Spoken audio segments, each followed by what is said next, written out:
Performance comes down to controlling what you can. For tennis pro, Jessica Pegula, that means starting with the air around her.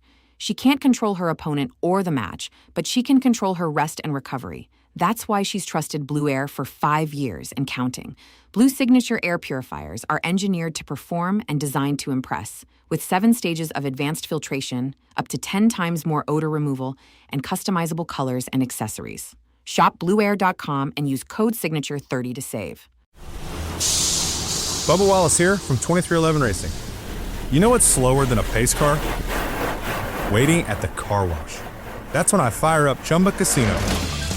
It turns those slow minutes into fast fun. With new games every week, you'll never get bored.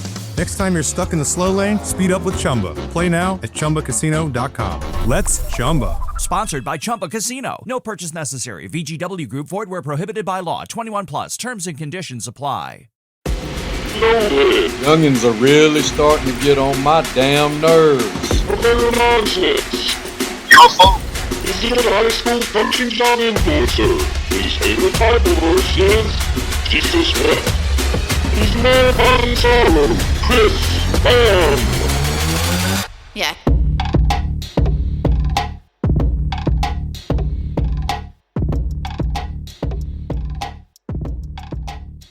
All right, this is episode 4. Coach David Thrower just retired this year after being carried out on a shield at Mount Zion High School. One of my best friends. He's like a big brother to me. He started out his career as a Parks and Recreation Director in Baxley, Georgia, and Claxton, Georgia, and actually started his coaching and teaching career at Temple High School in Carroll County, and finished it. Spent some time in the middle of his career in Carroll County, and then finished up again at Mount Zion, Carrollton, in Carroll County. So tonight, this week, we've got Coach David Thrower. If you don't know him, you need to get to know him. Coach Thrower, it's great to have you. Hey, Chris, I appreciate you letting me come on your show, man. This is quite an honor, especially considering this is state championship week, and you got a lot of coaches with a lot better resumes than your phone a lot better resumes than I do that are you got numbers and access to. So, but no, it's a pleasure to be here.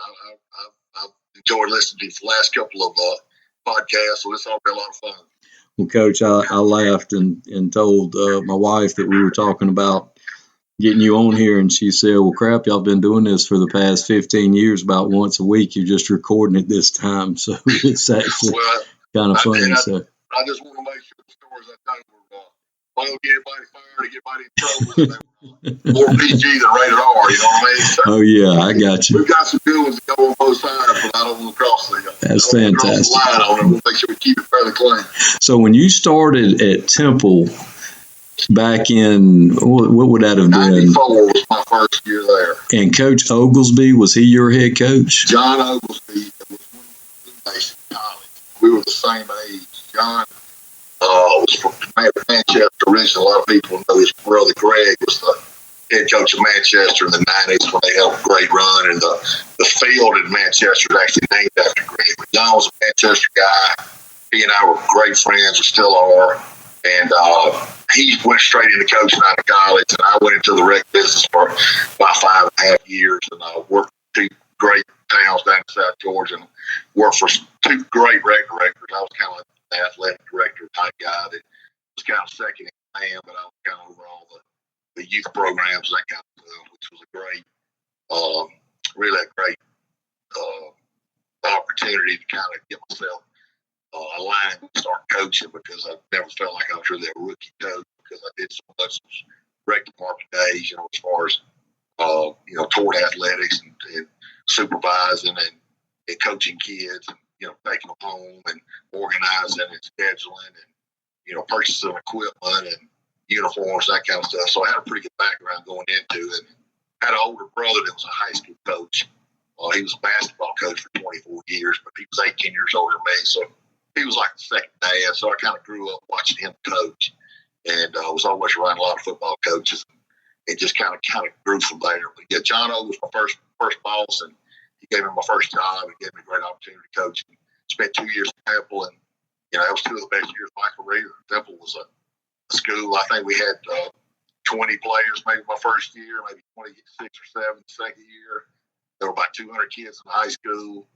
Maybe, I don't know, there were like maybe 8 or 10 schools in the state playing football that had less enrollment than we did. So, this program was only about 5 or 6 years old at that time. So we started from scratch, didn't have a lot of facilities, didn't have a lot of money. But our kids played hard, they worked hard, and it was a lot of fun. It was a great experience. I got a valuable lesson just coaching on Class A level and really having an opportunity to, John O gave me a lot of responsibility. We had a small staff, had about 5 coaches, so I ran the weight room. I ran the special teams. My second year, I called the offense, and way before I was ready to do it, but it was a great opportunity to coach and kind of learn and go from there. So it was that was a totally great experience. I loved being at Temple those 2 years. So where did you leave? Where did you go after that? Well, after Temple, I went out to Cook County, which is where I grew up, and I got down there and spent 7 years down there. I actually worked for 3 different head coaches down there. Rob Ridings, worked for Bubba Jeter, and I worked for Tommy Walker. And it was kind of unique situation at Troop at that time because that was the first time Callaway High School was built. It was that 96 school year. So they had redrawn all the fitness zones down there. So basically Callaway opened up with about 600 students. And they closed out Hogansville High School, the old Hogansville, and they sent all those kids to Callaway. So when they built Callaway, they built kind of the north end of town there. And those Hogansville kids went to Callaway, and then Troop and LaGrange both sent kids to Callaway with a rezone, and then Troop and LaGrange spot kids.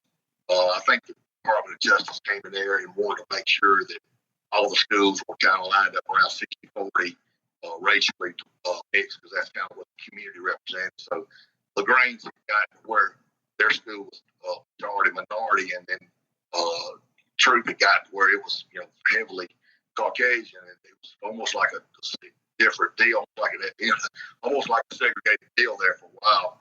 So when they came in there, they redrew those attendance zones so they could make sure that every school was basically the same as the way it was the racial makeup. It's really in the long run made it better. Right. But at the same time, it was tough down there those first few years because a lot of those kids from LaGrange, they were very resistant about coming out of Troop because obviously their dads and their uncles and their brothers and their cousins and everybody they knew were Grangers. And it was tough those first few years to kind of get those kids to kind of buy in and play it together. The kids played hard down there, but they were just a situation where those kids kind of grew up not liking each other. And for those first 3 or 4 years, it was a tough deal. The whole school was tough. We probably had fights after fights. You had to come to school and break a fight every day. And it's probably a good thing our coaching staff was all in their 20s and 30s because bottom line is, they were going to scrap down there because those kids just didn't like each other. So getting them to play football together was even a bigger challenge. But like I said, about 4 years after that, it's kind of started getting better each year. And I think it's obviously, that's kind of time that took care of that. But it was a real challenge down there when we first got down the Troop, I guarantee you that. Now, which staff were you on where y'all had the guy that y'all had to have him home? What was that? What was that story you were telling me about? This was actually not true. I don't want to say what school it was, but you're talking about the weekend jail? Yes. Yeah, well, I don't want to go into that with and I really want true. I won't say what school because I don't want to get everybody in trouble. But yeah, we had a kid that got in trouble with a law over the summer, and it wasn't anything major. It was just kind of those deals where he was wrong place, wrong time, and with the wrong crowd. Well, the judge down there sentenced him to 30 days in jail. He had to pay a fine. And we're fixing our football practice. This is like the beginning of August. And, we're like, what we're going to do? We got to have this kid. He's a good player. And, we don't see him go to jail. No. So we ended up the money to pay the fine, but he still owed 30 days. So the judge, kind of a football fan. And we got him to consent to what he did was come up with the idea that the kid could go to jail on the weekends, but if he, he go to school Monday through Friday, he could play on Friday night. Well, then he had to go to jail on Friday night after the game at midnight. So we had to get him back from the ball game by midnight. And if we played out of town, we were kind of spread out sometimes in some of the regions. We had to hustle up to get him back here so they could get taken care of. And then come back on Sunday. They would let him go home on Sunday evening, so he could kind of get ready to to go to school on Monday, but and then the big deal was, if you ever have Saturday games, you never have one or two a year.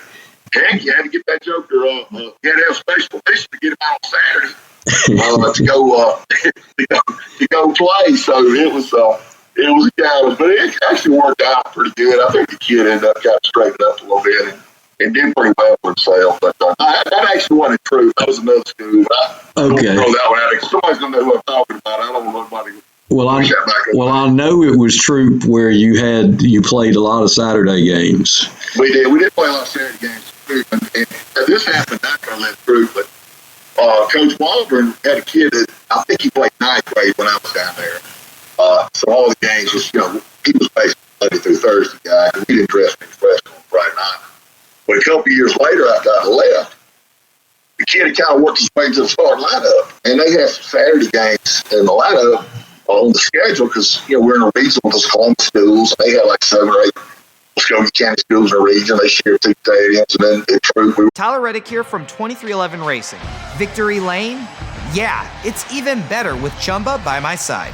Race to ChumbaCasino.com. Let's Chumba. No purchase necessary. VGW Group. Void where prohibited by law. See T&Cs. 21 plus. Sponsored by Chumba Casino. Sharon LaGrange, Callaway. So there's always there weren't any Thursday games back then. There were most on Friday, Saturday. And he was Seventh-day Adventist. That was his religion.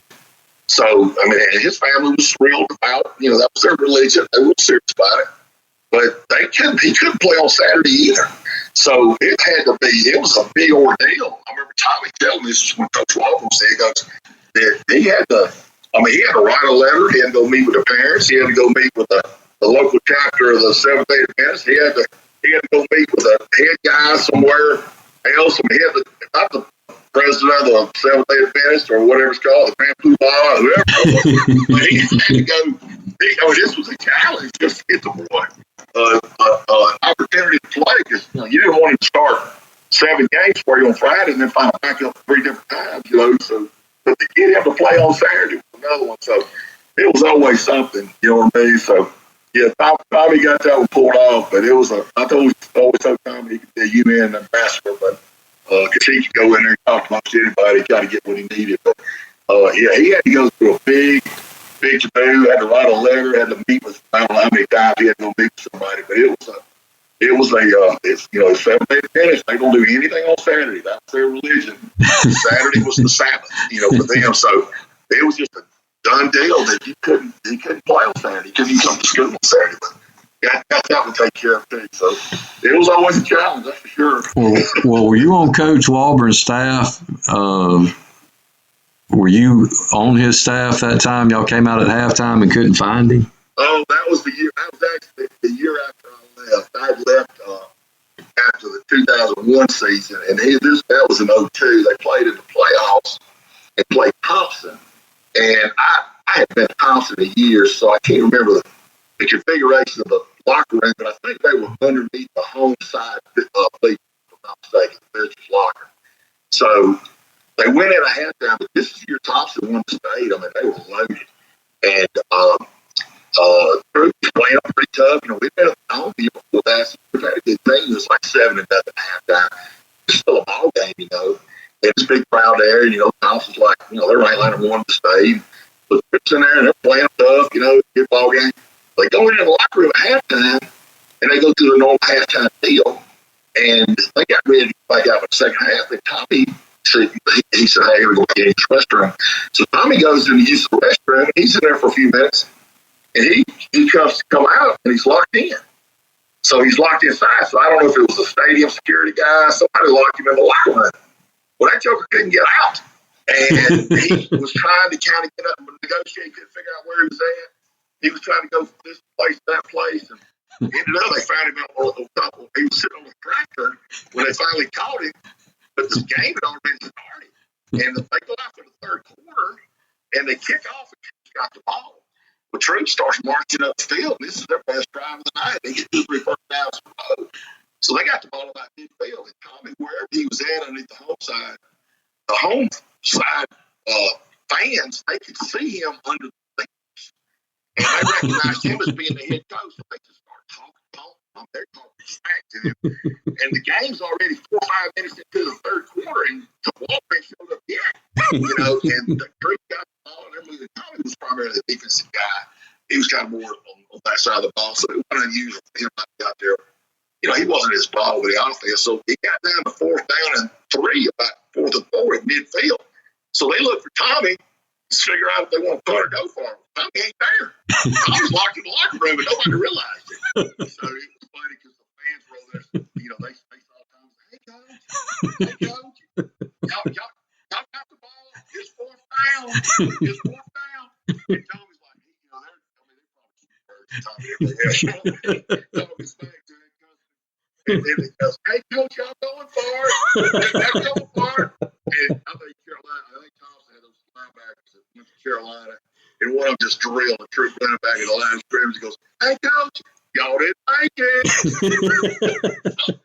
They finally went by the locker room and got Tommy out by halfway through the third quarter. He was 50 times what I understand. But unfortunately, I missed that one. That was the year after I left. But Tommy was always just fun. He was probably the guy that I would have the most stories about to fit this kind of thing, because he was just he was a funny guy himself. Anybody out there that coaches professionally, they're around Coach Walworth and knows him and knows him well.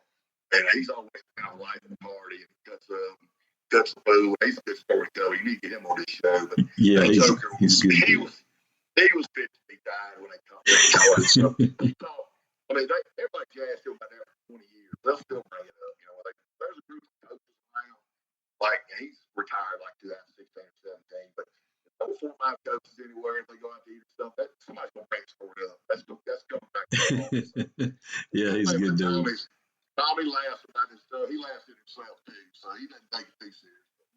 Now, those fans were just ripping him up the side like, hey, coach, y'all didn't make it. Yeah. I can see. Well, where were you when you left Troop? Is that when you went with Rob?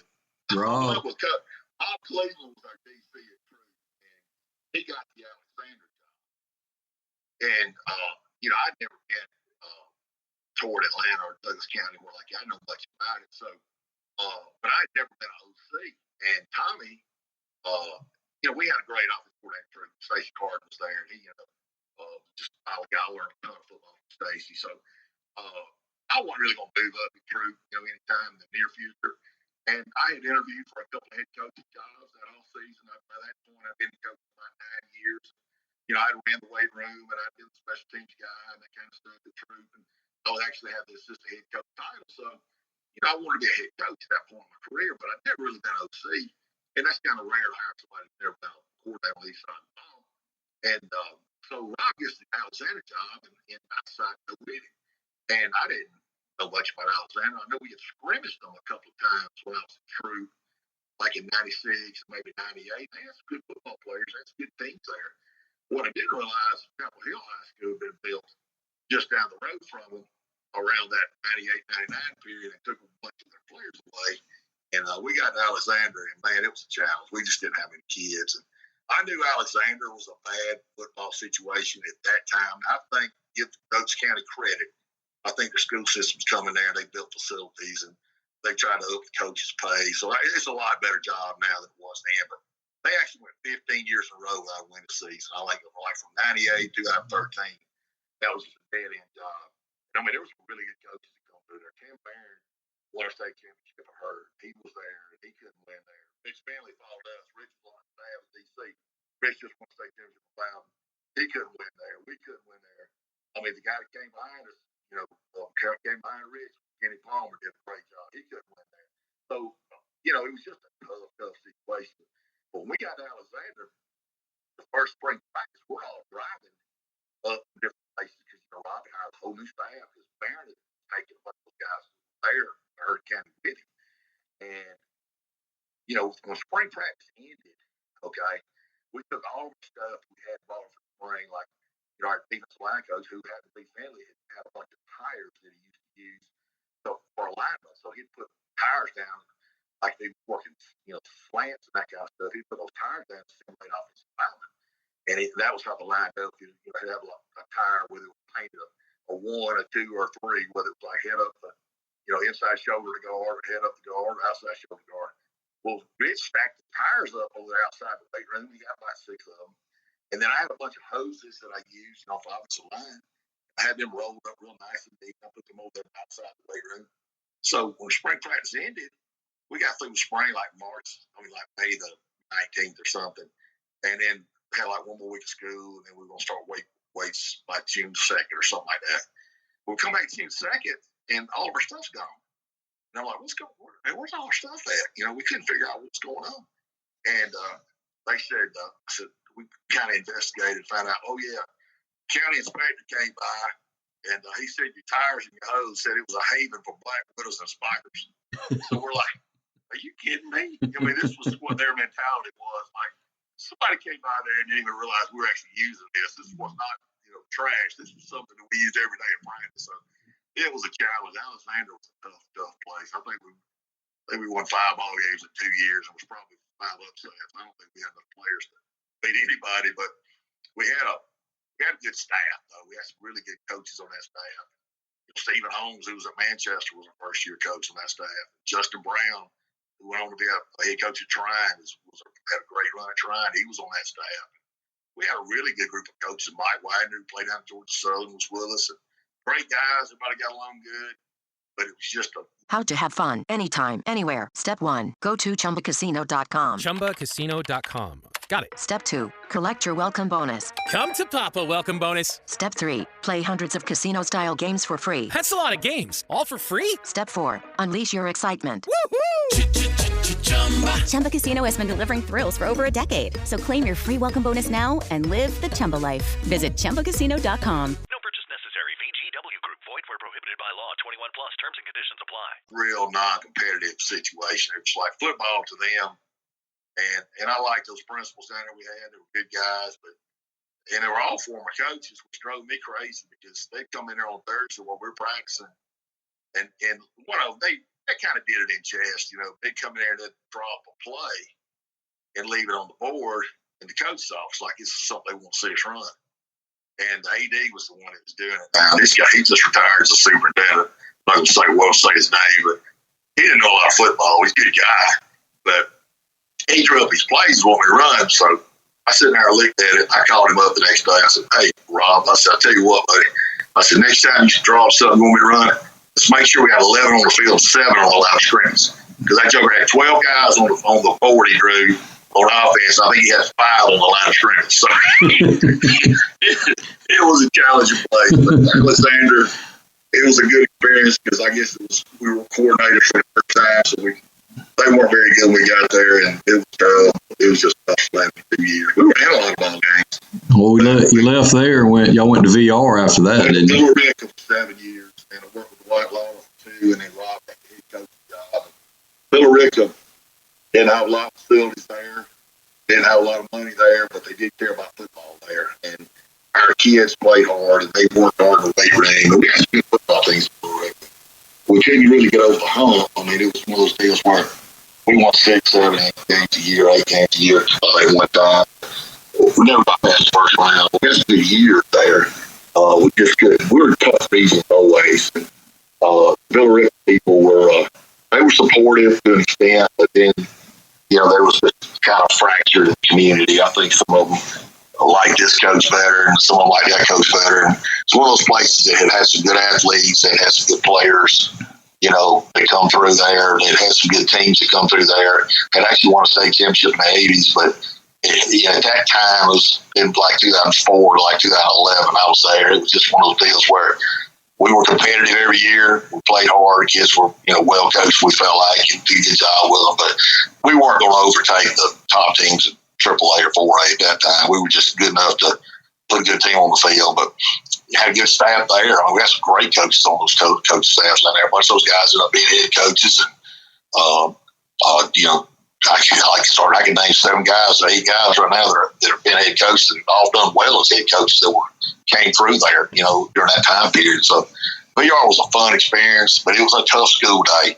That place was unique. Now it was a situation where they would put 200 kids in that gym, and there'd be 3 teachers in there, and they'd give you a roster. You'd have 40 kids in team sports, and you may have 28 in personal fitness, and they were on your roster. The next teacher over here, he had 2 rosters full of kids. We'd have 200 or 300 kids in that old gym. We called the gym the Thunderdome. Scott Peavy came up with that name for it. He was on our staff, and it was like we just tried to hold them together and keep anything from happening, because it was like, my rules in team sports back then. I come up with this thing, and my rules were no fussing, no cussing, no fighting, no stealing, no disrespect. Keep your clothes on. That was the number 1 rule. Because you never know. You look underneath the bleachers, and there'd be somebody crawling up underneath there, and they're doing something they ain't supposed to. It's going to get everybody in the world in trouble. So you had to be on guard at all times there. I can remember, like, college coaches coming there, recruiters, and Joker Phillips. I remember he comes in there one time, and he looked around, and he says, I ain't used the word he used, but I'm just like, holy cow, how do you do this? And I said, I looked at him, I said, well, coach, there's a method to the madness, but there's a madness to the method. But Mike Nelson, the reconditioning guy who worked with Rydell and Shutt through all these years, he used to love to come by and see us, because it was like little Las Vegas in there, man. You just had to keep it on. You may have a gambling, you may have a card game going over here, and there's kids over there, and there's $40 on a table, and they're over there or in the bleacher just playing cards. Or we had a kid one time come through the gym, and I know she had the suitcase every day, and I'm like, he's got a suitcase he walks around with. And it was one of those suitcases, he had the handle you could pull out. And I look up, and then about a week or 2 later, he's got the suitcase open. So I walked down there, and I heard him. He's making change, and this cat is selling daggum snacks and drinks out of his daggum suitcase. And he had this little compartment, like a little cooler. And this kid's like I said, his name was, we called him Double Cheese. I said, Double Cheese. I said, what are you doing? He looked at me. He said, Coach, he goes, Dad is out of work this month. He goes, we just need a little help at the house. I said, Double Cheese, have at it, brother. Go do what you got to do. But he was selling drinks and snacks to kids. And I guess he was going to the Dollar General and turn around and sell it for $1 at school or $2 or whatever. Just crazy stuff like that you see. But we had a good place. I mean, it was a good school, but it was a challenge. That was a tough work day. Troop and Villa Rica both those places were challenging. They really were. And you left from there and went to Perry? Went to Perry and stayed down there 2 years to Stacy Harden. Had 2 good years down there. End up leaving Perry to go to Tryon with Justin Brown. Justin had worked with Villa Rica. Stacy I'd worked with at Troop. So I spent 2 at Perry, 2 at Tryon.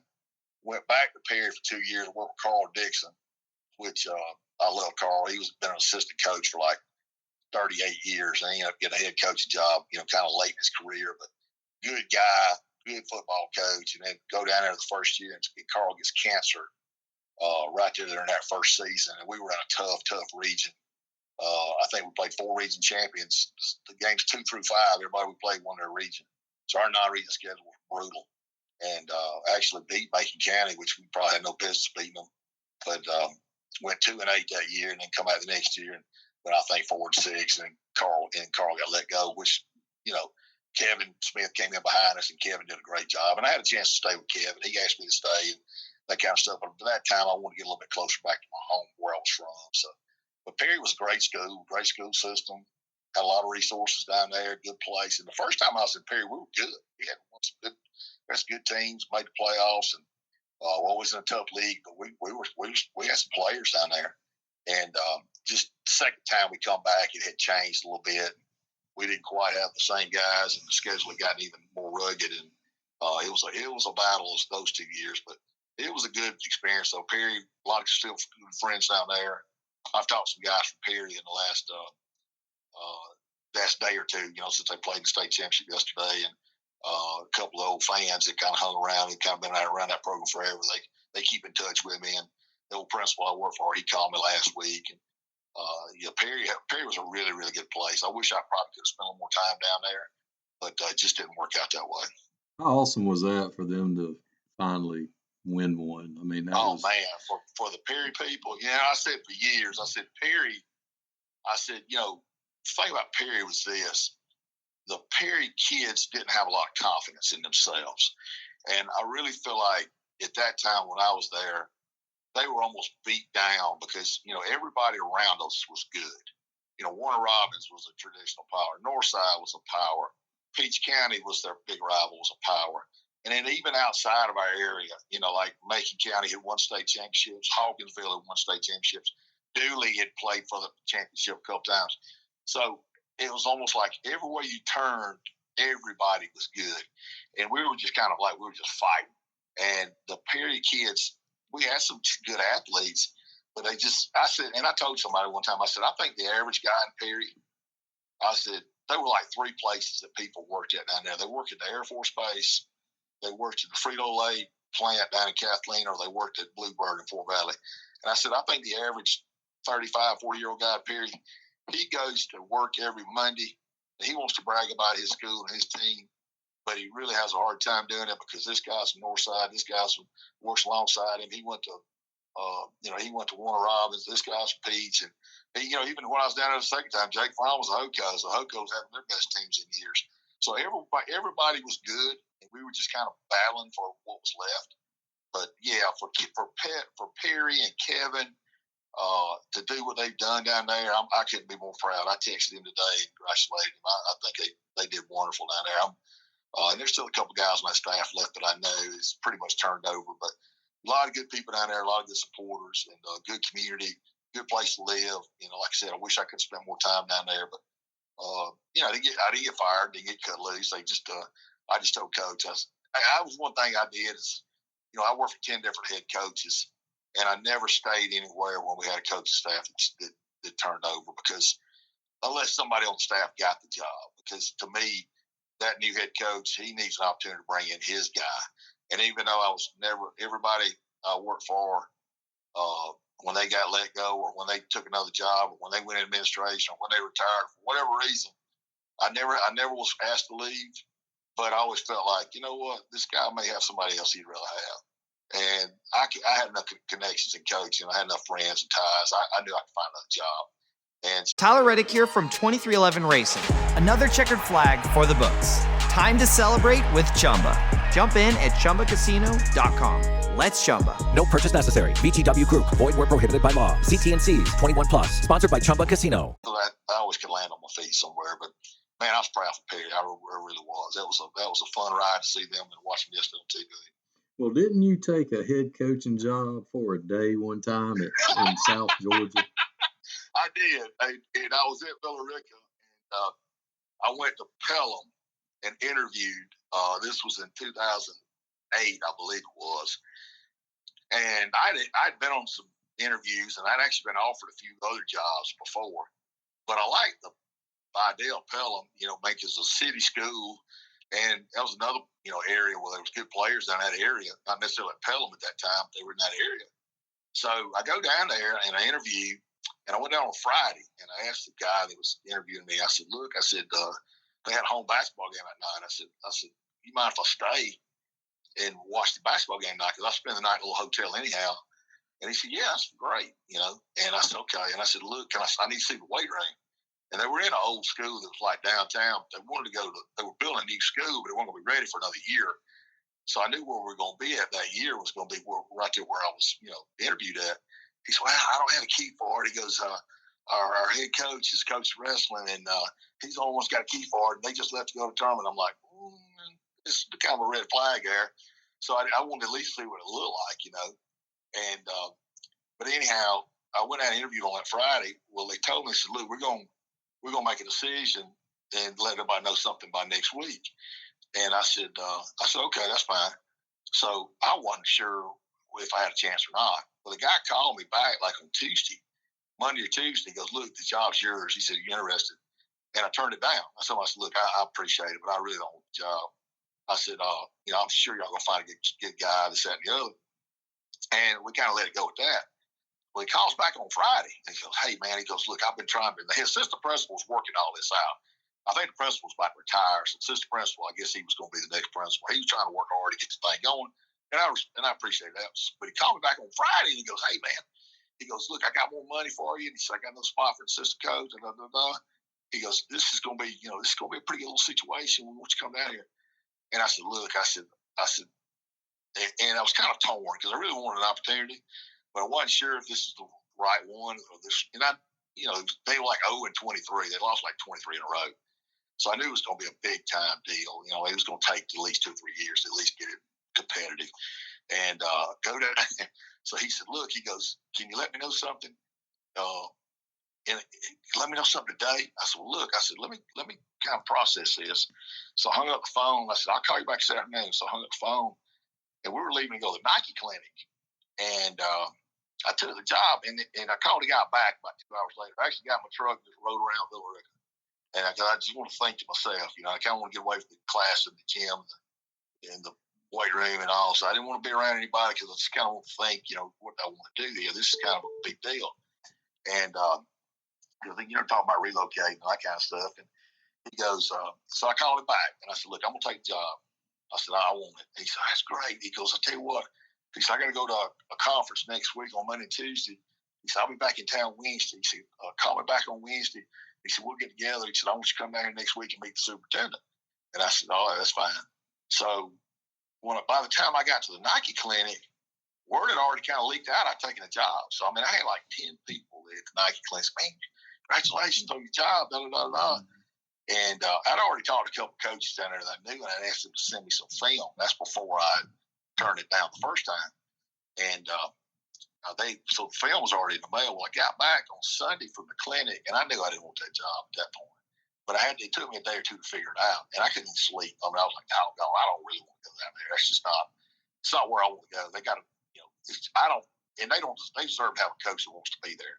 So I ended up calling the guy back on Wednesday and turned it back down again. Of course, he got hot bad on that one, and I don't blame him. But bottom line is that they did better by getting somebody else because I didn't really want that job, but it was an opportunity to be head coach. And I think the next year was like 2008, so the economy kind of busted. And they ended up losing a bunch of those things that they promised me anyhow as far as financially and that kind of stuff. So it worked out for the better. But yeah, I told everybody, I said I was head coach 4 days in Pelham. I said I'm only coach that's undefeated in school history and never gave up a point. So but Pelham has done well down there. I think they've got a good program down there now. But I didn't feel like I was going to be the right fit down there. So that's kind of what happened. Well, I only asked that question to set up the Price Jones story. Oh, because I know Price Jones had success in Pelham. That's right, he did. He was the last guy before that that had done well. And you must tell everyone the Price Jones story. I got a friend of mine named Tony Graziano. Everybody knows him as Rock. He lives down in Columbus now. He's retired. And Rock and Price were buddies. This is before I knew either one of them. But Rock was coaching at Madison County, Morgan County. Morgan County, Madison, Georgia. He was coaching at Morgan. I think Price had been out there with him. But anyhow, they were buddies and they had worked together and that kind of stuff. So Rock's telling me his story later on. And I think Price might have been up in Athens or something, or I'm not sure where he was at. But they talked to each other on the phone and they said, hey, I'm going to be up in Athens Saturday. And Rock was like, hey, yeah, I'm going up there Christmas shopping or this, that, and the other. So they ended up, he goes, look, we'll go out and go to eat together. And he says, that'd be good. So let's do that Saturday. Let's kind of plan on it. So when they got ready to go eat, they said, hey, let's go meet by that, Price told Rock, he goes, let's meet by that Mexican restaurant over there by the Thesaurus store. And Rock's like, the what? And he goes, the Thesaurus store, where I'm talking about Atlanta Highway over there by such and such, such and such. And Rock didn't have a clue what Price was talking about. He says, Thesaurus. He goes, what are you talking about? He goes, yeah, the Thesaurus store. And Rock said, well, spell it for me. And he goes, and he spelled out Toys R Us. That was the name of the store.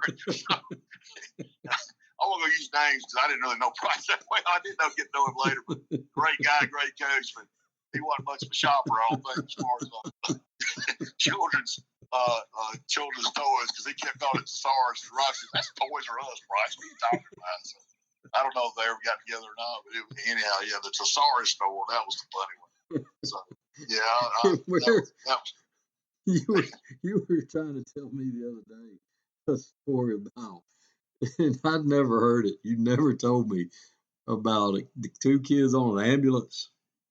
Oh yeah, that happened. That happened in Troop. That was actually right before I got down there. They played like Riverdale in a home game, and I'm gonna tell you another story too after that. It's pretty good about that. they played Riverdale, and it was the quarterback for True. They put him in the game on defense right at the end of the half.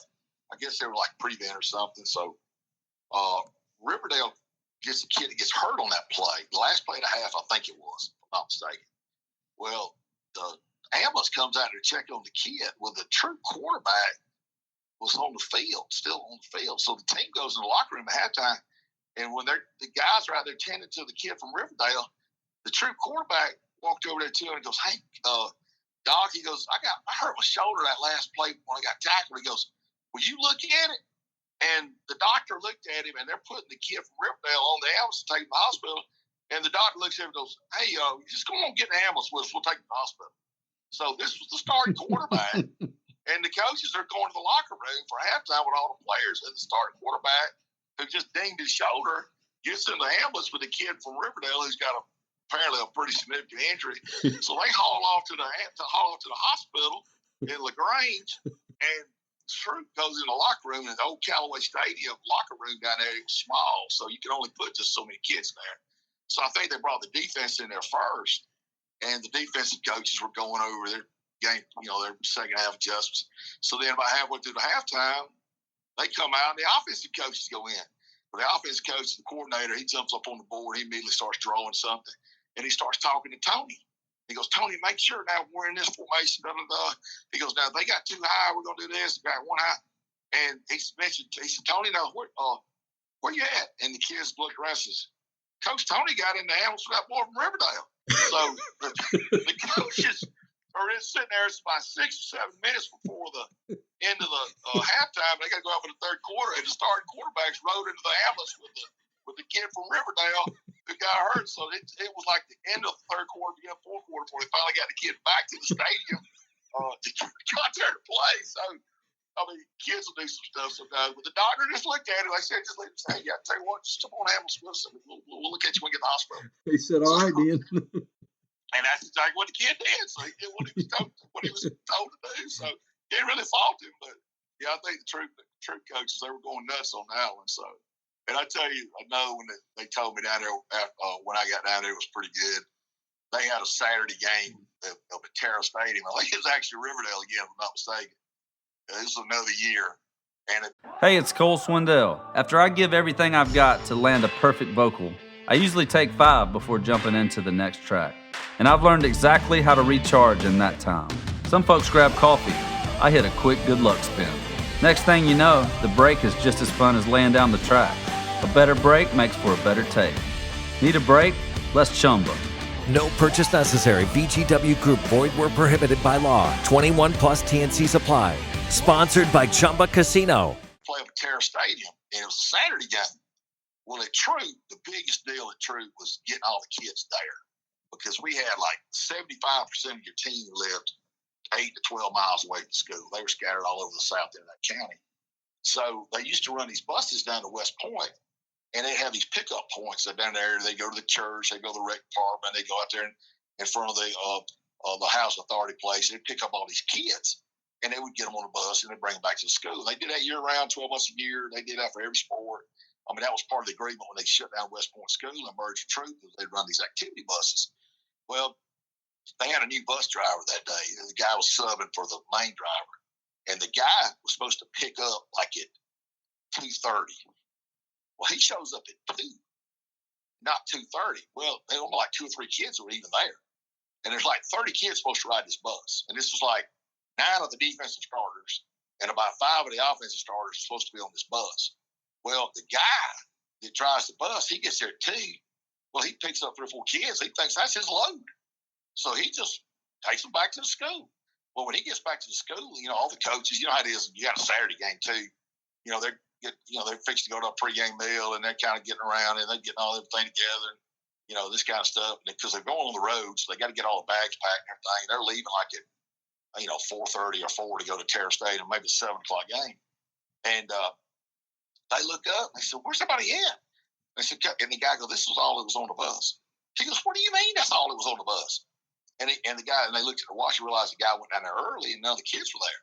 So all the kids showed up after the bus had left, and then they hung around and just got frustrated. They all just left. So now the kids have all gone back home or walked back home or rode the bike back home. all left, and we got a Saturday night game. We're leaving in less than an hour, and we don't have any players. All the kids are gone scattered. So the coaches are, they're in panic mode now. It's a sense of urgency. So they all jump in their vehicles and they just go run down to West Point, which is like 12 miles away. Get on the interstate, probably breaking every, law they can to get down there, speed limit wise. And they get down there and, they find this kid and find that kid, but they can't find this kid. So they're scattered all over the place. Well, down there in the little project area over there, that's where a lot of those kids live. So the one coach kind of knew that area real good. He just parked his vehicle and started walking because he knew. We all knew when I coached in the world, which little apartments they all lived in. We'd taken those kids home so many times. Well, he goes down there to this little back alley corner where people used to kind of congregate sometimes, and there's about 6 guys over there in the corner, over there in this little alley, and he recognizes linebackers over there. This kid's like 230 linebacker. He's a stud. And he walks over there with him, and the kid's name was the nickname was Baboose. He was a dog. Now this guy was the alpha of the defense. And Baboose has got 2 dice in his hand and about $200 in one hand. He got about $200 in the other hand. And he's gambling. He's on the road. And the coach goes, Baboose, we got to go. He says, this Riverdale, we got to get on the road. He goes, Coach, you're going to have to wait for a little bit because I'm on a roll right now. So he's throwing dice and winning money. And it's like, Coach, we got to go. So he's trying to talk the kid out of going. You know what I mean? Like, we got to go. So it's one of those deals where I don't know. And they actually went 8-2 that year. And that was one of the games they lost. I think they probably should have won that one, but they couldn't find half the dang team when the bus driver messed it up. So this is the kind of stuff that the normal person that sits in the stands on Friday night and pays $8 for a ticket, they have no clue you're going through all this during the week, trying to just round up kids and get them there. Well, some of my favorite times after I left Carroll County, because I remember you used to bring in, you still took the LaGrange Daily Times. Oh, yeah. The actual paper, and you used to read the police blotter to me.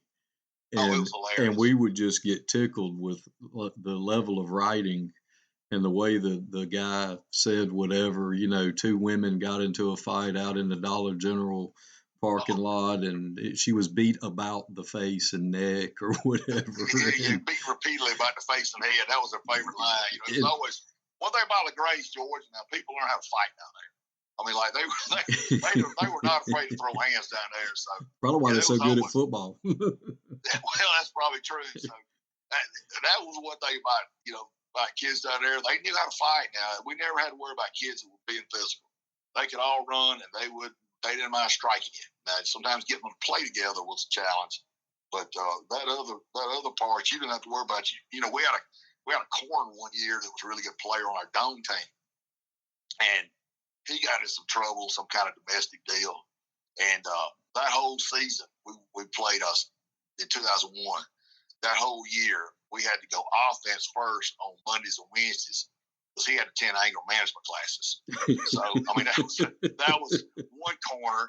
The other corner led the reads and interceptions, and that joker made like 420 on the SAT. Great little player, and took the SAT and made 420. They give you 400 points for signing up. But the thing about it was the kid was actually an intelligent kid. I just don't think he knew how to test. And anyhow, he ended up getting in college, played 4 years, played 2 years, I think, at a JUCO, then 2 more years. And decided we're going to end up playing the Canadian League for about 3 years. But we had one corner that was anger management. The other corner was a 420. And then the free safety, who ended up playing major college football, we had a kid. I mean, the first day of practice, he didn't show up. And this kid ain't missed a workout or a practice in 3 years. He's not there. He's the only kid we had to play both ways that year. He was our backup tailback and our starting free safety. And he was a stud now. This was his junior year. He ain't missed a day in the first 2 years he was there. He's not there. And it's like August 1st, first day. You know how everybody's geeked up the first day. But he's not there. So the second day he didn't show up. So we're calling him. We can't find him. Talk to Mama. Mama's like, Coach, I don't know where he's at. This joker, he's sorry. I tell you what he's doing. I don't know what he's doing. But anyhow, we go down there and find out he's been shacked up with some 28-year-old woman about a mile from where he lived, and she done, got hold of him, and he done like, this is a whole lot of what's going on here, this extracurricular activity. And we've had no other instances of that. I know when I coached wrestling at Troop, this is a good one. I don't know if I ever told you that, but I was an assistant wrestling coach, and our wrestling program was like 9-time state champions. The coach was a character now. I mean, he never met anybody like him. He was you know, a type A personality. He would bend and break and circumvent every rule. He didn't mind doing it. But we had wrestling over the Christmas holidays. We had a tournament. And we go to this big 2-day tournament they got at McIntosh, like December 22nd, 23rd. So it's right before the holiday. And we took the team up there. We competed. We came back, dropped everybody off. And, you know, we're going to see you. I think we're going to meet back on the 26th. So you're going to give them the next 2 days off. Well, we had 2 kids that show up. And I didn't know beans about wrestling. I mean, he had a legitimate assistant coach that had wrestled for him and coached with him for a while. So he didn't need me. The only thing he needed me for was make sure the football players were there. And that was my job, make sure the football guys were there. And I could kind of coach the heavyweights a little bit because they were all the linemen. And that guy, the 2 kids didn't show.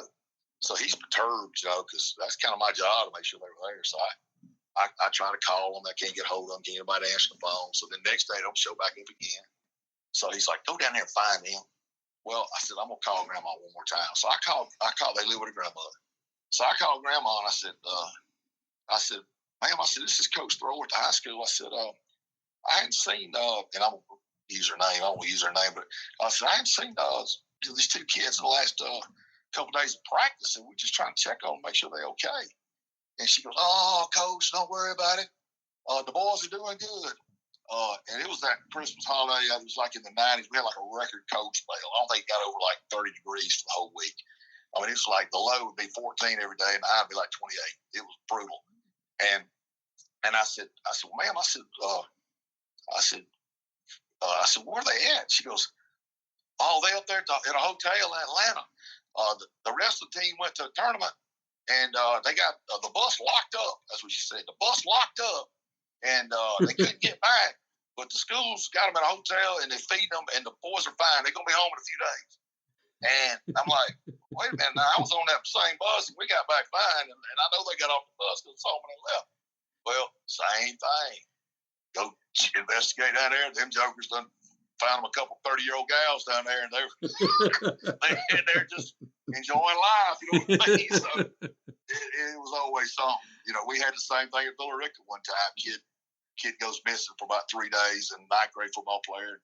They had a bunch of foreclosed houses over there around the old school. Now they've torn those houses down now, but I think he got off the bus one day and instead of taking a right, going toward the school building, he took a left and went toward those foreclosed houses. We missed him for about a week because there was some gal down there that hadn't caught hold of him. So you got to battle a lot of. There's a lot of things you got to battle in some of these places. That was those were interesting conversations. But Grandma didn't have a clue. Bless her heart.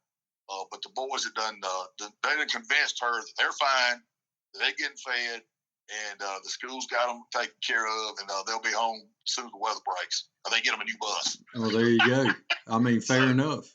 Yeah, so and I never talked back to Grandma as far as like, I just told the kids, I said, y'all get your butt to practice. Let's go. Come on, we got to have kids.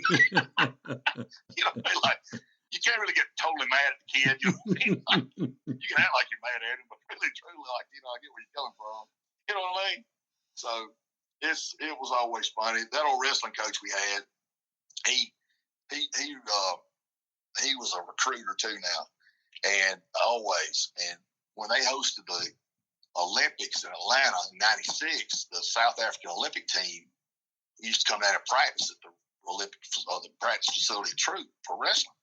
And they were housing them in LaGrange College, so they were practicing there for like 4 or 5 months. Well, he got to know all those international coaches for the South African team. Well, then lo and behold, about 3 or 4 years later, we got 2 foreign exchange students from South Africa. And apparently they were like, you know, younger kids then. I don't know how they connect with these coaches, but they enrolled in our school. And like, these guys aren't ranked number 1 in the state of Georgia. These guys are ranked number 1 in the world. I mean, they're like 100, and one's like 170 pounds, the other's like 152 or something. But I mean, they're just drilling people. Nobody can even come close to those guys. So their junior year, they both go undefeated. The team wins the state, the whole 9 yards. And then the next year, of course, foreign exchange students, I don't know what the rule is now, but the rule of Georgia High School is you got 1 year and you're eligible, and then you can't go beyond 1 year with eligibility with a foreign exchange. So they show up to school in August for next year. And I asked Daryl, I asked the coach, I said, D, I said, I thought they couldn't wrestle this year. He goes, no, don't worry about it. I'm going to get taken care of. I'm going to get it fixed up. I said, what are you talking about? I said, Georgia High School. I said, everybody knows that rule, Daryl. I said, how you going to do this? He said, don't worry about it. I'll take care of it. That joker, he either knew somebody that had a rental property or he had some rental property, but he knew somebody with some trailers.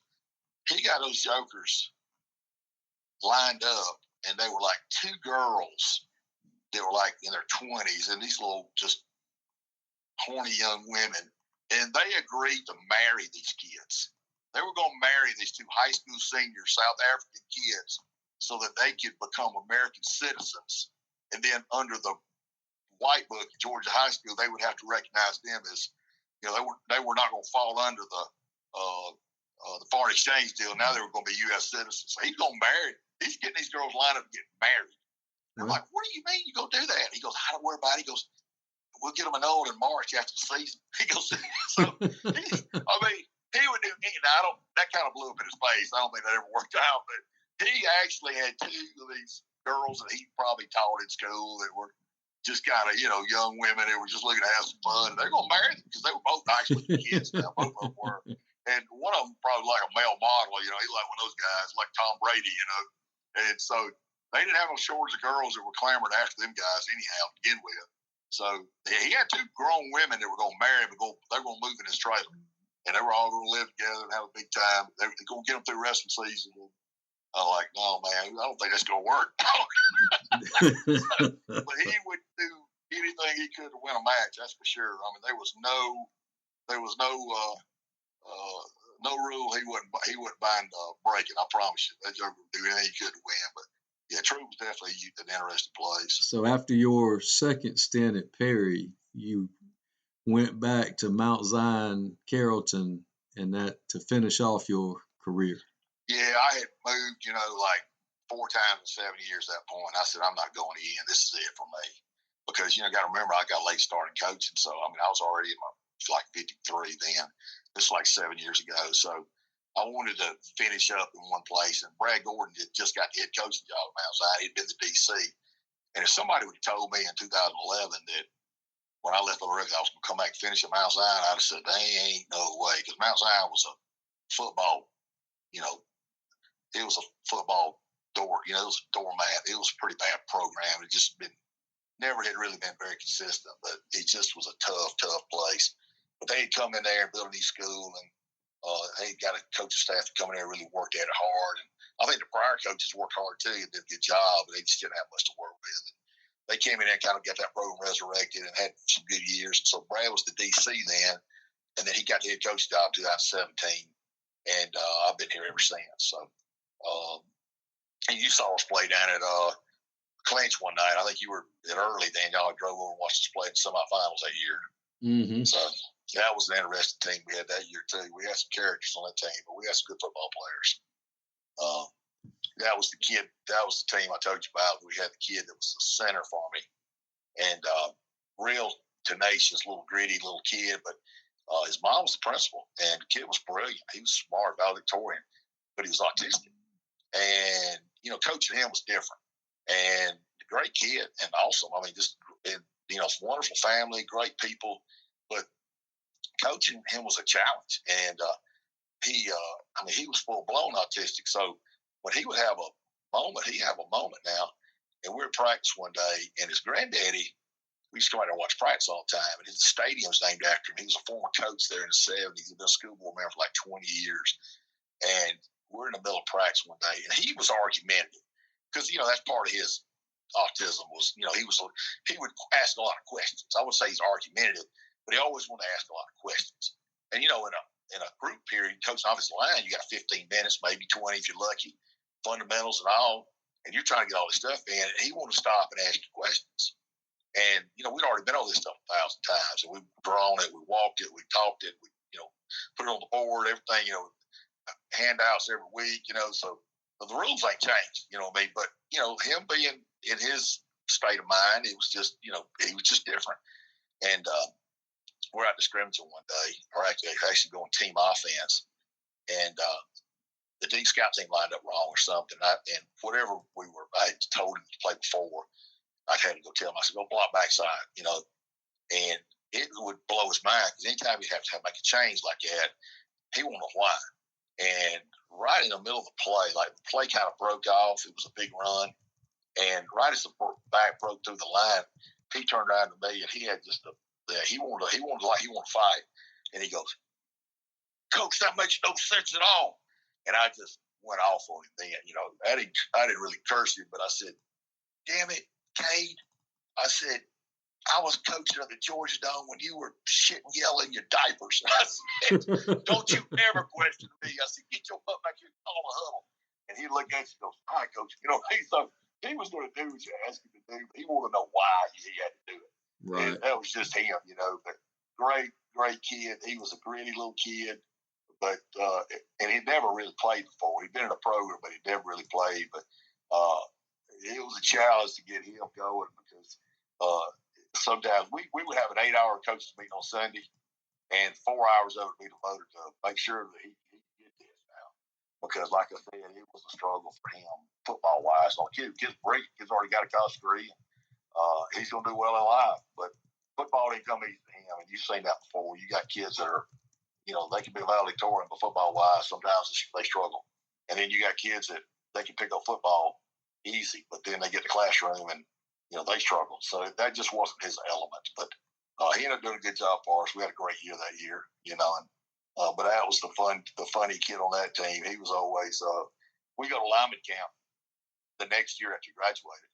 And our kids, for whatever reason, they got kind of paired up with Grayson. And Grayson, Honeycutt was coaching there, Christian, and they were power, and still are. And he had all these, power 5 guys on his offensive line, and all I had was a bunch of little dirt daubers from Mount Zion. We had some good little kids. They loved our kids. Grayson kids loved those kids at Mount Zion. And they were like two different cultures. Like Mount Zion kids were mostly rural, poor, kind of, you know what I mean? Just, kids that were just, it was a challenge for them. And the Grayson kids, you kind of got the impression they were probably pretty well to do. They lived in a good home and had 2 or 3, cars in the garage. And mom and dad were both educated and they valued education and they had degrees. And this one kid, he's playing for Michigan now. He started right tackle in the Big Ten championship game. He comes over to me. He goes, "Hey, Coach." He goes, "Where's your center at?" And I said, "Dude, man, his name was Trent Jones." I said, "Trent," he graduated. He goes, "Oh, gone, Coach." He said, "I thought he was coming back." He goes, "Man, we were talking about him on the way down here." So he was a great kid. I mean, he had a personality. Everybody kind of liked him. But he was so smart. It was hard to really coach him, you know what I mean? Because he was so smart. I mean, just way smarter than I am. I promise you that. Well, I'm glad you said that about those kids at lineman camp, because I know you were a staple at Coach Hodges' lineman camp. It is Ryan Seacrest here. There was a recent social media trend which consisted of flying on a plane with no music, no movies, no entertainment. But a better trend would be going to ChumbaCasino.com. It's like having a mini social casino in your pocket. Chumba Casino has over 100 online casino-style games, all absolutely free. It's the most fun you can have online and on a plane. So grab your free welcome bonus now at ChumbaCasino.com. Sponsored by Chumba Casino. No purchase necessary. VGW Group. Void where prohibited by law. 21 plus. Terms and conditions apply. Camp and just the way things have changed since you got in it, in the coaching profession. And, I know Coach Rhett Parson and a couple of other guys are trying to start a lineman camp to get something going again, like what Coach Hodges had. But I know you were a regular at Coach Hodges' camp. I was. And just how Isaac and them got one down at Georgia Southern, Isaac Farrell, last summer. And I didn't know about that one until after I'd already kind of committed to go to the one at Jekyll. And Lance Helton and Rhett put that one on. But, what Coach Hodges did was special, man. It was unbelievable. And, he ran a quarterback receiver camp the week before that, and they would have 275, 300 kids at quarterback receiver camp. But the lineman camp, that was kind of Coach Hodges' favorite. Now, I think he had 400-plus kids, I don't know how many years in a row, probably 20 years running. And they started that camp when he was coaching the Southern in the early 90s, and it ran all the way to the COVID year. And then since COVID, it just kind of shut down. And I think he was getting close to the end anyhow. I was hoping that I could get through my career with him still doing it, but just missed going to that. But no, I took 7 different schools to Coach Hodges camp, and enjoyed it every time. I mean, the great coaches down there, kids got a ton of work. You couldn't ask for more. And it was 4 nights. I mean, they really got a chance to bond together as a group. But the coaching and the reps they got, and the tempo and the pace, and you couldn't beat it. He asked me a couple of times early in my career if I wanted to work the camp. And, I'd already was working 2 or 3 camps in the summer. And I said, Coach, I'll be honest with you. I said, I like to come in and watch this camp. I said, because there's so much y'all teach. You had like 21 stations that would rotate out. They go 7 stations per practice, and they'd have like a 12, 15-minute period each one. So they hit on everything. No matter what offense you ran, you could benefit from going to his camp. It was so fundamental based. And pass game, run game, the whole 9 yards. So, I mean, you think about it, every offense has a double team, and every offense is going to have a scoop block, and every offense is going to have to block linebackers. Every offense got to reach block, down block. So all that stuff that he was teaching, it helped me as a coach. I know those first 5 or 6 years I went in there, heck, I took a notepad with me and started writing stuff down. Because coaches would say stuff, and I said, they'd be teaching the same way I was teaching it, but maybe their coaching point I thought resonated with that kid a little better. So I would try to just learn everything I could when I went down there, and it was just, it was a great experience. I think I went. Coach Hodges used to always kind of tease me because I'd been down there. I think he asked me one day to tell him. I think I spent 22 summers down there with him, if I'm not mistaken. I think the first couple of years worked Georgia Southern, and after that moved to Middle Georgia, and was in Cochran. I think I told everybody, I used to tell everybody vacation spot was in Cochran, Georgia every year. I don't go to Florida. I don't go to Hawaii. I go to Cochran. And at the Royal Inn. Hotel. At the Royal Inn. The Royal Inn, and then we graduated to the Cochran Inn, I think it was. Yeah, the Royal Inn hosted us for a long time. And that's one thing that I think young coaches, these youngins, need to understand is, they say old dog can't learn new tricks, but I know for a fact that you spent 22 years at that, and you still, up until, I don't imagine you'll go this year, but you've been going to Coach Roger Holmes's Wing T clinic every year. I've been to Coach Holmes's clinic probably, I think he started that around 07, 08. So he's probably 15 years running.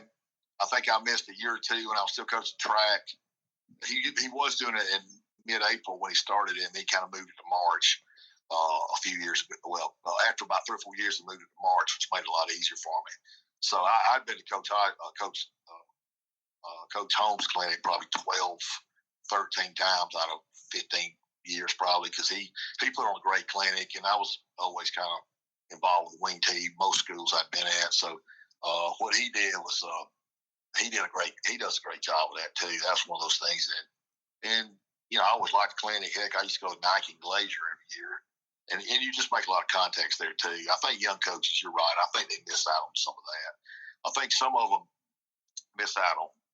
It's not just the football part; it's the camaraderie part, and it kind of all goes together. The fellowship of it and that kind of stuff. And you just make a lot of contacts too. I can't tell you how many places I've been offered jobs, and throughout the years, I mean, I sit there one day and I can remember vividly watching Griffin play Carrollton in the Georgia Dome for state championship. And I was sitting there about the 3rd quarter. It was a great game going back and forth. And I said, doggone, I just realized one thing. I said, I was offered a coordinator job at both these schools. And the guy sitting next to me, Andy Scott sitting next to me, says, you're a real dumbass. You know what I mean? Andy don't even cuss. You know what I'm saying? Yeah. He doesn't even curse. Yeah. Andy doesn't cuss, and you don't drink. Yeah, and he goes, hey, you're a dumbass. Yeah. How do y'all let me hang around with y'all? You don't drink, he doesn't cuss, and I do both. That's the thing. I think I counted one time, and I hate to say this, but probably embarrassed to say this, but yeah, I counted a lot of schools I was actually offered an opportunity to go work, but out of loyalty to somebody, or I just like being in those rebuild places. That's kind of where I spent most of my career, in a build or a rebuild. But yeah, I can't lie. I'd like to go be playing right now, like Belton Walton's playing right here on my TV. But it was a great ride. I had 30 years, and heck, I made a ton of friends and coached a lot of good kids, great relationships. I was getting texts the other night when Manchester was playing Bowden because, both of those coaches I work with, and Stephen Holmes played for me, and I'm getting texts from our old Villa Rica players like, Coach, Coach Thrower, you watching the game? Coach Holmes is on TV. You know, like that kind of stuff. You know what I mean? And you know, that kind of stuff. That's priceless. I mean, that kind of stuff. I got phone calls from kids from Troop. And, you know, I got kids trying to keep up with me. And, you know, after all these years, you know, Perry, there's still a couple kids in Perry that reach out to me. And, you know, I got even Temple, you know, like I said, that's where Coach Holmes at. There's some guys here locally that play for me at Temple. I'll bump into them at a restaurant or something, and it's all worth it. I mean, the thing I did was I realized about year 10 what this job really entailed. And I thought my first 10 years of coaching, it was all about winning a state championship and trying to become a head coach. I thought that was the only goal. And when I went to Alexander, you know, I told you those 2 years were pretty rough. And we'd established a good program through those last 3 or 4 years. So, and I feel like we kind of laid the foundation for what they've done now down there, because they've remained pretty good through the last 25 years. But, you know, when I went to Alexander, that was my first OC job. I feel like I flopped. You know what I mean? I felt like, hey, I've kind of failed on this one. Well, it was really not the coaches as much as it was. We just didn't have the players. But I go down and watch True play in a playoff game a couple years after that. I mean, while I'm at Alexander, and it was my last year at Alexander, and I knew I was going to leave that year. And I go down and watch the play, and there's a kid that played for me that was at the game, and he's in his Army fatigues. He graduated like 3 or 4 years before, like in 2001. This was like 2003 game. And I hadn't seen him in a couple of years. We hugged neck, talked a little bit, and just kind of carried on, just like you would when you hadn't seen somebody in 2 or 3 years. And we're sitting there watching the game. About third quarter, he goes, Coach, he'd already done a tour in Afghanistan. And he told me he was on call to go back. He said, I'm going to go again. It's just a matter of when. And matter of fact, he left that night before the game was over because he got a call to report back to Bennett. That's where he was stationed at. But somebody had given him permission to go to the game. And he told me, he goes, Coach, he goes, I want you to know something. And I said, what's that? I said, what's that, big man? He goes, you know, when I got out to that desert out there, he said, I'm pretty lonely. He said, he gets lonely out there. So I can imagine. I can't even imagine. And he goes, I carry 3 pictures with me. And I said, really? I said, what do you mean? He goes, well, I got a picture. They named his little girlfriend, high school. I think Jessica was her name. And he said, I got a picture of Joe. That was his best friend that played left guard. He played center. Another kid played left guard. They were best friends. And he said, I got your picture. And this guy is carrying a picture in Afghanistan. And he's fighting for your country. And he's got your picture in his pocket. So at that moment in time, Donnie Branch, who was the biggest coordinator at LaGrange, was standing next to me. And he overheard that conversation. Donnie looked over me when the kid left. He goes, dang, DTs, that's good stuff right there. So you just don't know as a coach what kind of impact you're going to have on a kid. Because I didn't really do anything differently for that kid. I did for those kids I coached. But whatever the message was, he got it. You know what I mean? And he was appreciative of it. Still, you know, I can remember him coming to watch me play at Little Rica. You know, when I was coaching Little Rica 6, 7 years after he graduated. And he'd come watch us play. So, you know, you don't know as a coach what kind of real impact you have on a kid, whether it's good or bad. And that one hit me. But that changed, that conversation with that kid, because I was feeling sorry for myself. I was really kind of like being a loser because I just felt sorry for myself. I should have left. Here they are playing back in the quarterfinals, and I'm up here coaching a 2-18. I could stay right here and we'd still be winning. And when he told me that, I'm like, okay, I'm going to be okay. This business is way more to it than I thought. And I knew that, but I kind of forgot that. So when I had that conversation with him, I'm like, hey, I'm going to be okay. Next job, I'll be fine. You know, but I realized then that being a state champion was great. Being a head coach was great, but it wasn't the end all be all. You can still be successful and not be those things. So, yeah, I ended up settling into some major rebuild programs for most of my career. I told somebody, I said, I'm just a journeyman offensive line coach. I said, I probably had more 6-4 teams than anybody in the history of the state of Georgia, you know, or first round playoff losses than anybody in the state of Georgia. You know what I mean? We were always decent, always competitive. Most places I've been, just never great. But, yeah, I had a chance to get to some really good places. I just kind of, for whatever reason, timing or loyalty or didn't want to relocate or whatever, I just didn't always jump on it. But it was a great ride. I mean, this 30 years I've had, I couldn't imagine doing anything else the last 30 years. It has been a blessing. We are going to miss you. The children are going to miss you. I mean, you ain't going nowhere because we're going to keep doing this. And we always joke. Most people don't know this, but we talk about once a week.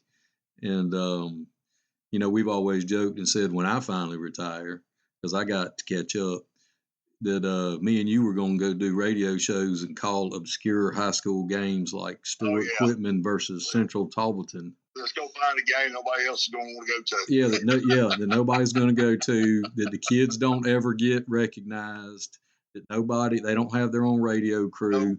We'll get Rock to be one sideline reporter and Coach Walburn to be the other sideline reporter, and we'll have a large time. Ain't no doubt. And I can remember going down and watching Albany High School. This was the last year they had a team down there. Last year they had a school. Scouting them one night and played Daughtry. And like Albany had like 26 players. And Daughtry might have had 35. They didn't have many either. It was a great game. Both teams were fighting their butt off. But I'm sitting there thinking, these kids they're landing on the line out here. And they're not getting, nobody's, they want about a handful of people in the stands. I'm like, really, these kids deserve better than what they're getting. Because they're putting it out right now. And you're in a place to challenge the school to begin with and that kind of stuff. But it was just I just remember thinking back, those kids, they deserve credit just like these kids from Walton Milton do that's playing right now. Yeah. Somebody's got to coach them guys, you know what I mean? And those That's coaches were. But you look over there, and one school's got 4 coaches and 28 kids, and they're playing AAA quality football. It's tough. So, but I mean, I hadn't been in places like that. I've been in places where we were decent. We were always competitive, but I hadn't been in those places where we reeled off. I told somebody, I said, Tommy Walburn was at Troop for 5 years as head coach. I think he won 45 games. And I said, nobody even remembers that. I said, because that was the same 5 years LaGrange was 66-3. Yeah. What I mean? So it's kind of like Tommy told me one day, he said, DT, the thing about you is you always coached at the other school.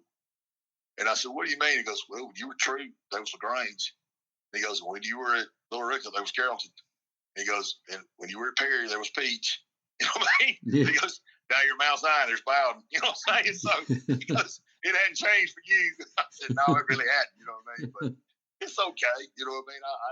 But that one conversation with that kid, that kind of changed my perspective on it. And like I said, it didn't mean that we worked any less, and we still busted our butt in the weight room all season and film and try to put all the time in you're supposed to. But hey, at the end of the day, it's all about those children out there, those kids on helmets and shoulder pads, and it ain't about me. You know what I mean? And some of these coaches we get nowadays, you get the Twitter coaches and the street agents and the self promoters, and it's probably time for me to move on. It's probably an old dinosaur like me probably needs to hang on up. Yeah, the Canva posts I'd like to thank in the love letters to everybody, and I'm like to thank this person and that person, and I'm taking my talents to people like us. That just isn't how we were raised to. No, if I go somewhere, you'll see me in a different coaching shirt at the clinic, and you'll figure it out. I can remember like going to clinics when I first started coaching and seeing. I mean, like when I first started coaching, there was Nick Hyder at Valdosta, Robert Davis at Warner Robins, Billy Henderson at Clark Central, T. McFerrin, Larry Campbell, Dan Pitts.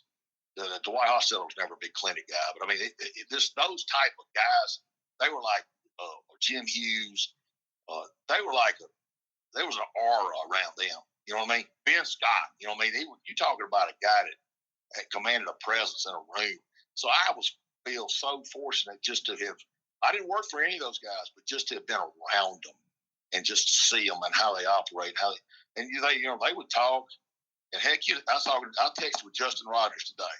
That we just won the state of Thomas County. We texted a little bit, and I congratulated him on winning. And we talked a little bit in our text just about this kind of same thing. And I said, I remember going to the clinic and just like hanging on to every word those guys said.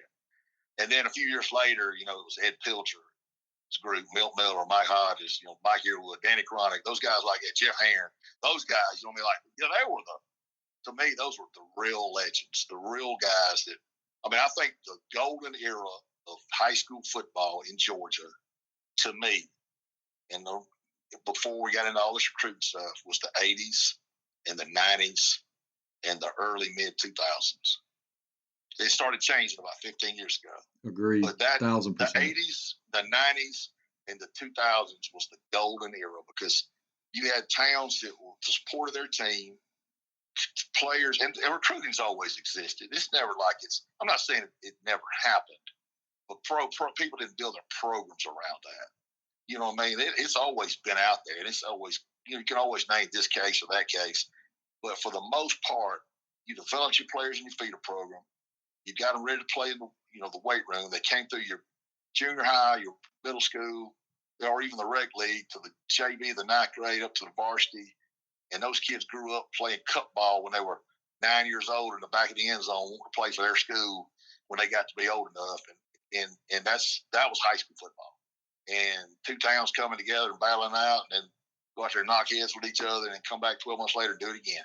And you got bragging rights for that amount of time in between. That, to me, was the hero that we'll never go back to. You know what I mean? Just unfortunately, it's not going. It's become a business now. It's commercialized, and it's just like I said, with NIL and all this kind of stuff. I don't know what that's going to change or how it's going to change, but I know one thing: not everybody's going to benefit from it. I can tell you that it won't be equal.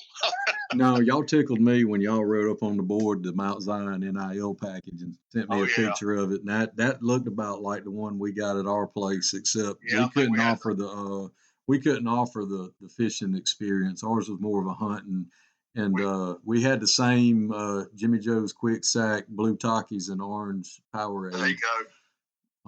We had Burwell Corner Store. They had fresh biscuits, live bait, cold beer, and then we had the other little store down the road. It's a little questionable in there sometimes. And I think we put down overpriced chips, underage vapes, and gasoline that's quality 70% gas, only 30% water. So that's a heck of a deal. Little local beach there, where we got bass fishing. Yeah, and y'all are 6 miles from Carrollton, where they've got whatever. Yeah, all the coaches that flying to see Juju Lewis, they stop at the airport there between Mount Zion and Carrollton. It's actually in our little school zone. So the famous coaches that ride through are flying to Carrollton to go see these guys. They're flying into the Mount Zion. They're riding right by us heading to Carrollton or somewhere to go see. Central's got to be running back now. That's like a Power 5 guy, so I guess he'll be the next one too. But yeah, they're that's how we roll down here, baby. But like I said, I wouldn't trade it for anything. I couldn't imagine I've done anything else the last 30 years. A lot of good relationships with kids, and then just great camaraderie and fellowship with coaches. And, it's just it's been a blessing. Ain't no question about that. Well, Coach, I sure do appreciate you being on. Look forward to talking to you again. And as always, thanks for being there for me. You've been my friend, my brother for the past 15 years, like a big brother I've never had. I love you, and if I ever need anything, you'll always be there for me, and I appreciate that. Well, same here, every bit of that. That's the truth. It's just, it's just one of those deals where it's like, like you just said, it's a brotherhood, it's fraternity, and we made it work one way or the other. You know what I mean? But I appreciate everything you just said, and I feel the same exact way. All right, thanks, DT, and we'll talk to you later. Talk to you, Chris, man. We'll holler at you. All right, bye-bye. All right, bye.